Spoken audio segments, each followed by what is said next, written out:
Welcome to Daily Office Devotions. I'm Reggie Kidd, and every Monday through Friday I offer devotional observations on some portion of that day's readings for morning prayer in the Book of Common Prayer. Thanks so much for joining me. This Monday's readings find us in year 2 of the daily lectionary, Proper 24.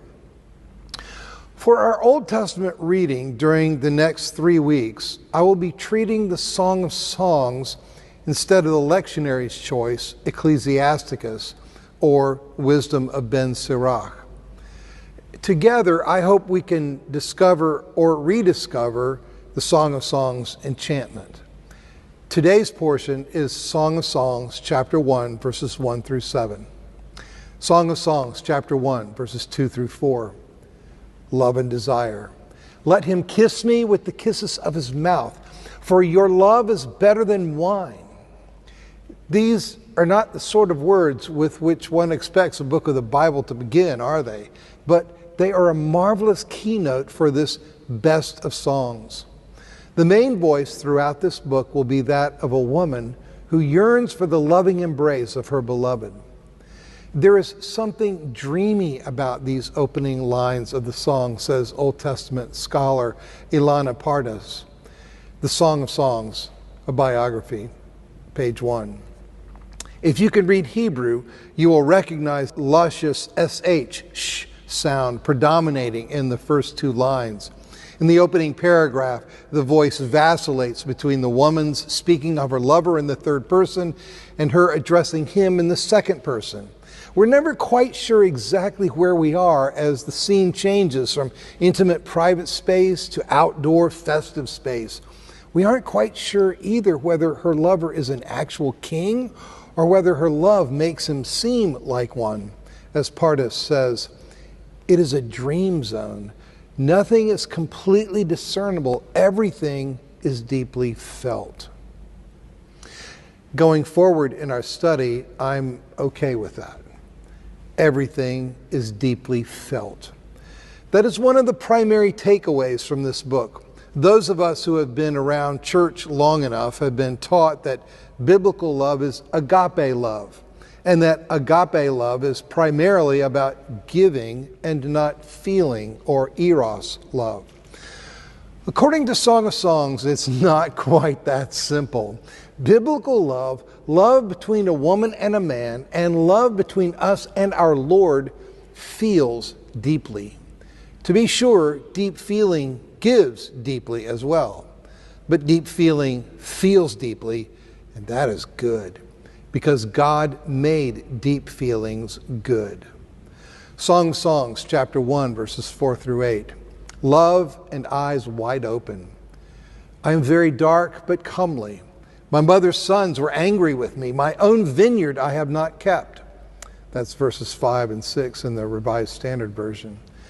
The woman who is the primary singer in our song has been deeply wounded by her family. And she also acknowledges some sort of failing on her part.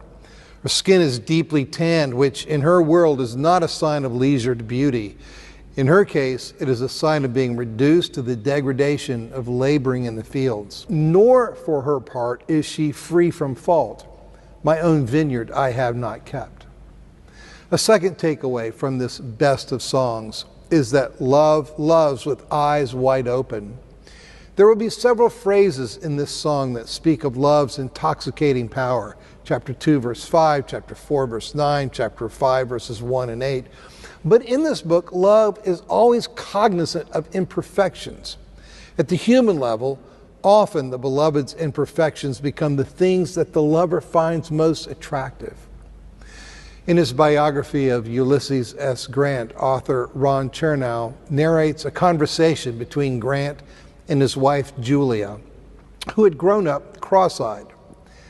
As Grant began to become more and more a public figure, Julia, fearing that her so very, very plain appearance would hamper their public life, she wanted to have surgery to straighten her eyes. Ulysses would have none of it.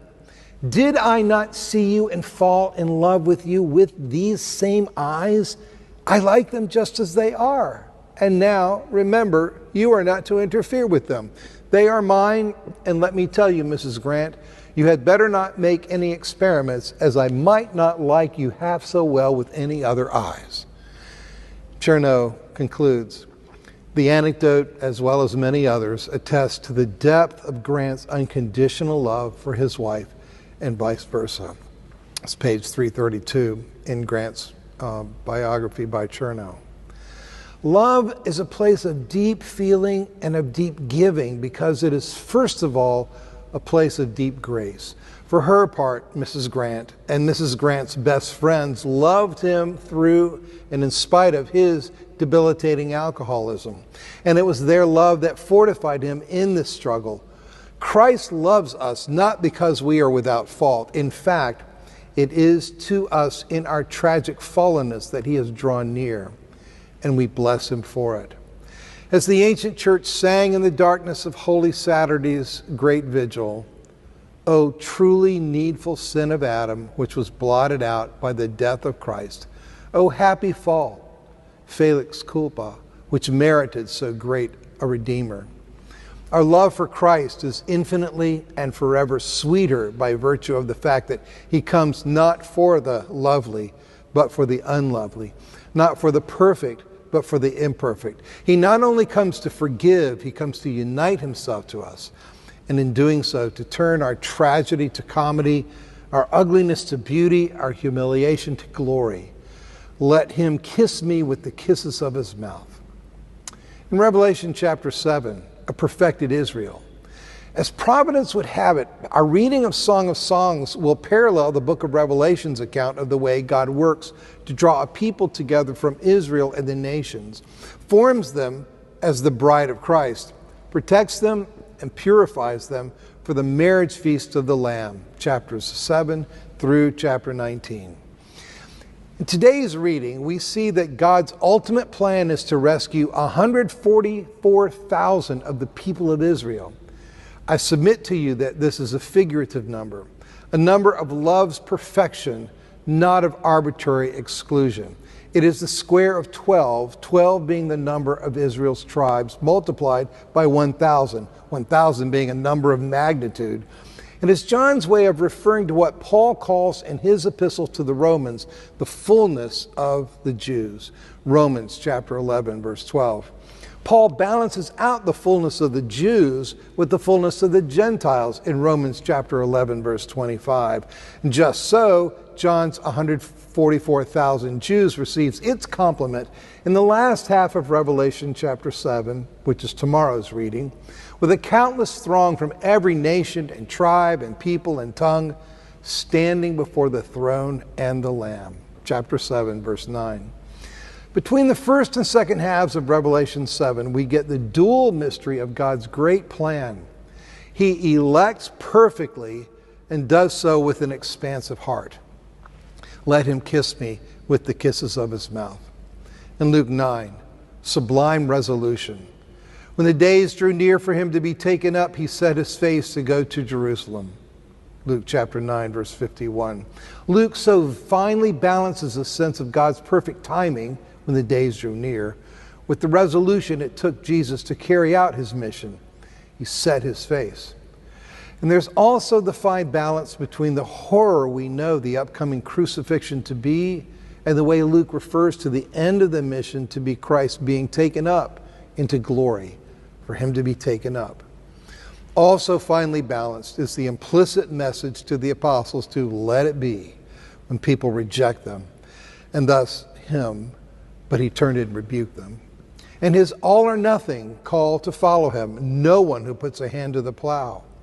What a wonderful Redeemer, bringing a wonderful redemption. Let him kiss me with the kisses of his mouth. Be blessed this day.